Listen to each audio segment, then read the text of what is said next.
Hey, what's going on, y'all? It is November 8th, 2015. This is Mr. KB. I am not even 5 minutes removed, or maybe a little over 5 minutes removed, from watching the San Francisco 49ers beat the Atlanta Falcons 17-16.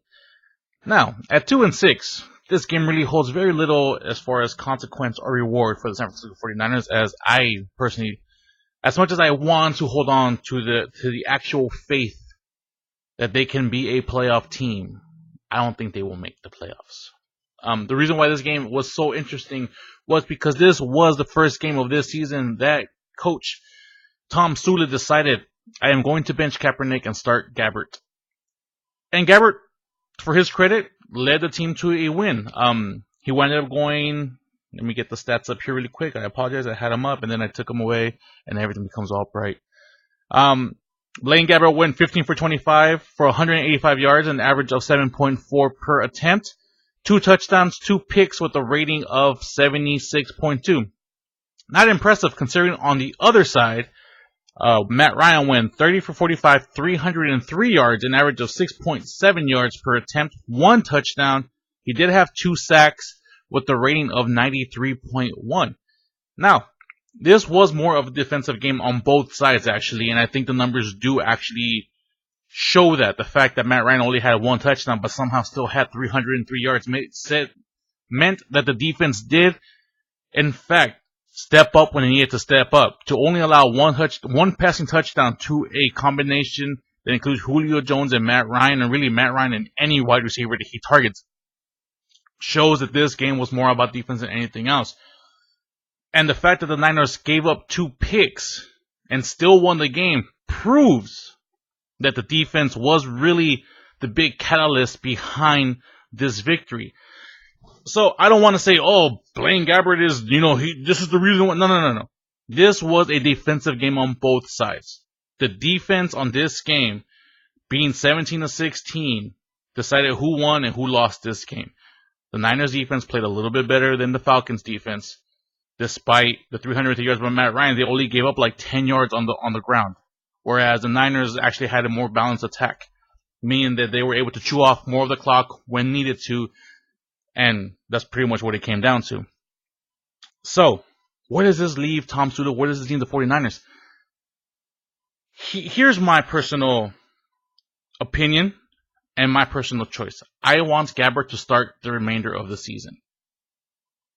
There was 8 games before this. Kaepernick went 2-6. And outside of a couple of games, mainly I want to say the Vikings game and the New York Giants game, he's been complete and utter garbage. Complete trash.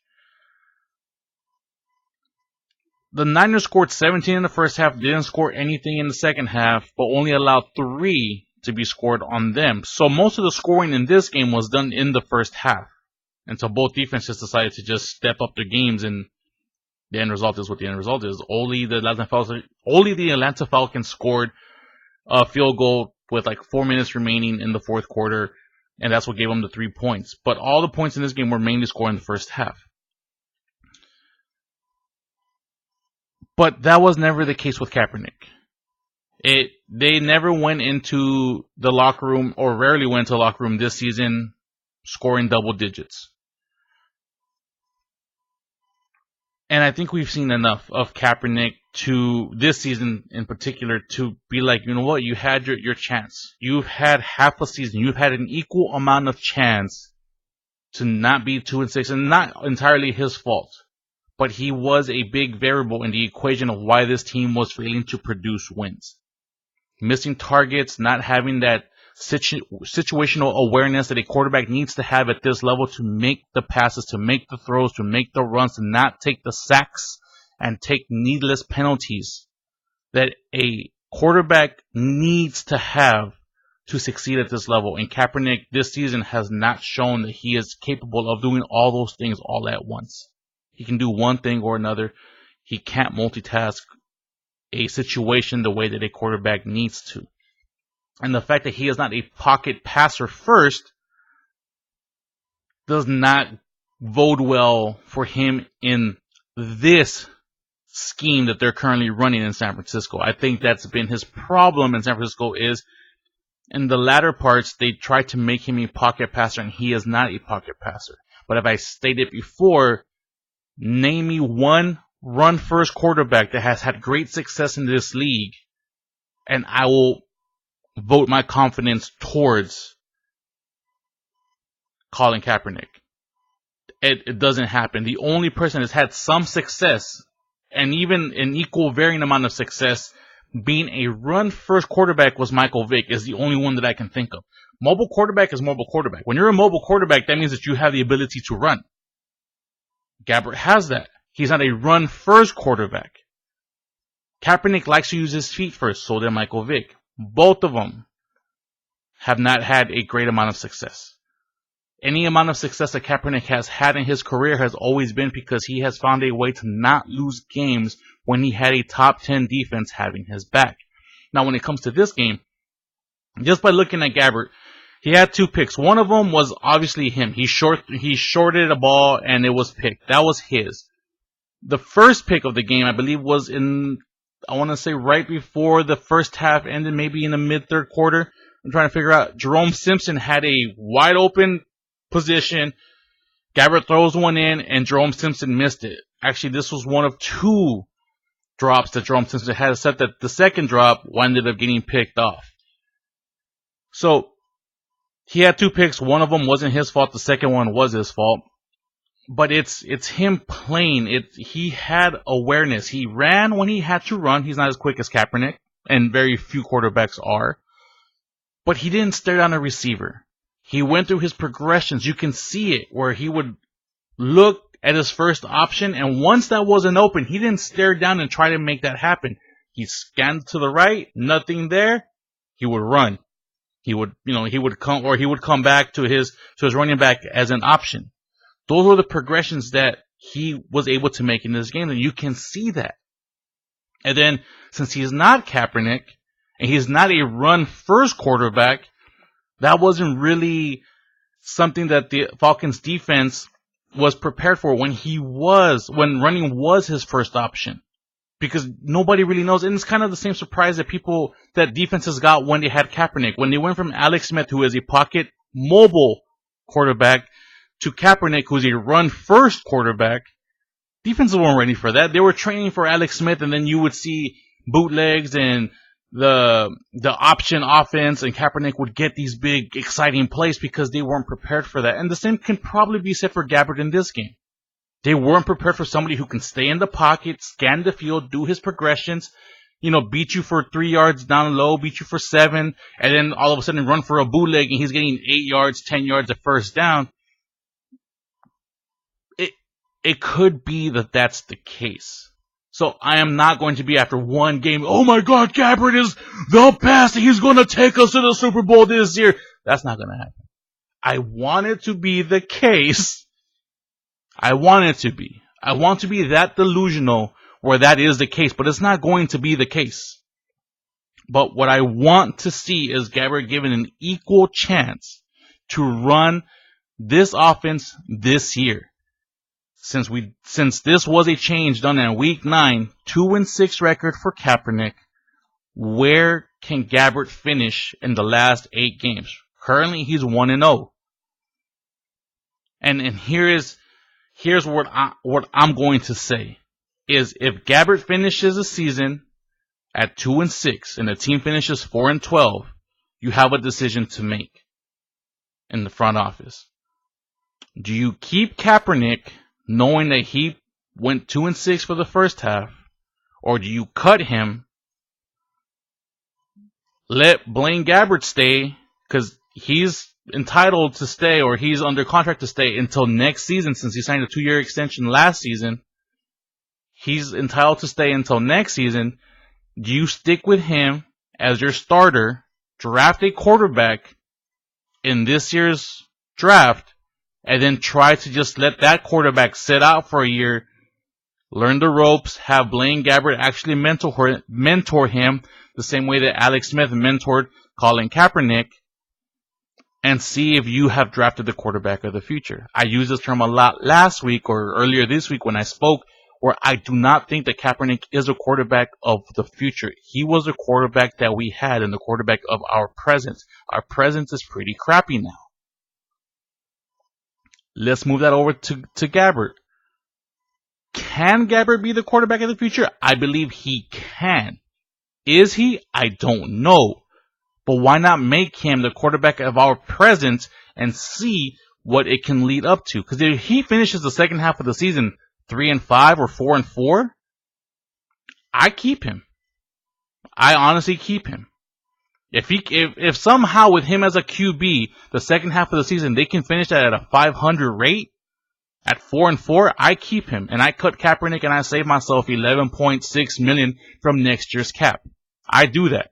No doubts about it. I would cut Colin Kaepernick, save that money, invest in some O-line, invest in I don't even know where else we can invest. Maybe some pass rushing up front, and maybe a big name cornerback, or at least some cornerback talent, because that is one area in the last 10 years that we have not had some really good defensive back talent. We had some good safeties, some good free safeties, but not any really great cornerbacks. So that's where I would invest that $11 million that we're saving, and then just what Trent Baalke always does, and he gets picks. So invest. They have already invested in some picks. See what you can get in the draft and see if you can actually make a team again. As far as Tom Sula goes, I would like to see him get another year to kind of, I guess, experiment a little bit more and see where he can take as a coach. And I've never been a big fan of the 1 year and you're done quarterback situation. I believe that a lot of what killed Alex Smith's ability to succeed in the NFL currently is the fact that for his first 7 seasons in San Francisco, he had 6 different head coaches and he ran through, I believe, 7 offensive coordinators. I don't care who you are. If you don't have any stability at the quarterback position, and that not necessarily the talents around you, but the talent behind you as far as offensive coordinators and head coaches, it's very hard to succeed. He's found some mild success in Kansas City because he's had some stability there with Andy Reid. He's had some. He found some success in San Francisco once Harbaugh was there, and they had that relationship, somebody who understood him, somebody who can develop the quarterback like he did Andrew Luck in Stanford, did Coach Harbaugh. And you saw Alex Smith kind of pick up. Again, he wasn't going to be great. Maybe I don't think he can still be great, but he can still be good. And that all started with stability in his perspective way. Kaepernick started off with stability. Maybe not in the front office because of the whole Baalke and York versus Harbaugh situation, but as far as a coaching staff, he had Greg Roman and he had Jim Harbaugh for 2 solid seasons, and he did nothing with it. Now, for anybody who wants to believe Greg Roman and all this stuff for the play calling, that's all fine and dandy. Blame him all you want, but he was still suffering from that even after head coach and offensive coordinator left. And now, excuses are excuses are excuses. We can make all the excuses that we want, but they're cheap. They're not actions. They're talk. Kaepernick wasn't able to get it done. I don't know why people are so fascinated with saying that we have to. No. He's had his ability to, and he has done nothing with his opportunities. Say what you say about the whole Super Bowl run. Half of that was Alex Smith. The other half was a great defense. And Kaepernick was able to fill a void that was needed, mainly being that he was able to run on defenses that were not prepared for him. Once defenses prepared for him, he's really done nothing outside of being carried by his really, really good defense that he had the previous 2 years. And that's my take on him. So I think I've touched everything that I want to touch. Again, I'm not saying Gabbert is going to be the future of the Niners. Can he be? Yes, I think he can be. That's going to be a higher vote of confidence than I'm going to give Kaepernick. Kaepernick was our quarterback of the last couple of seasons. He was a quarterback of our present. I do not believe in his ability to be the quarterback of the San Francisco 49ers future. In no way, shape, or form. Maybe as a career backup. Maybe. But again, you're not going to be paying 17 point something million a year to have a guy like that playing backup. I believe this will be his last season. I believe you have seen the last of what you're going to see of Colin Kaepernick.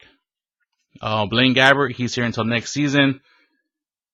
Let him finish off his contract. And honestly, that's how I feel. And see where he's at. If we can draft a quarterback in the next 2 drafts, maybe we can get our quarterback of the future.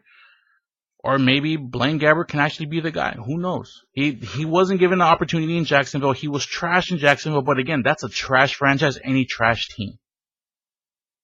So it's kind of hard to kind of place judgment on somebody who was not given a proper opportunity to present himself at the best level.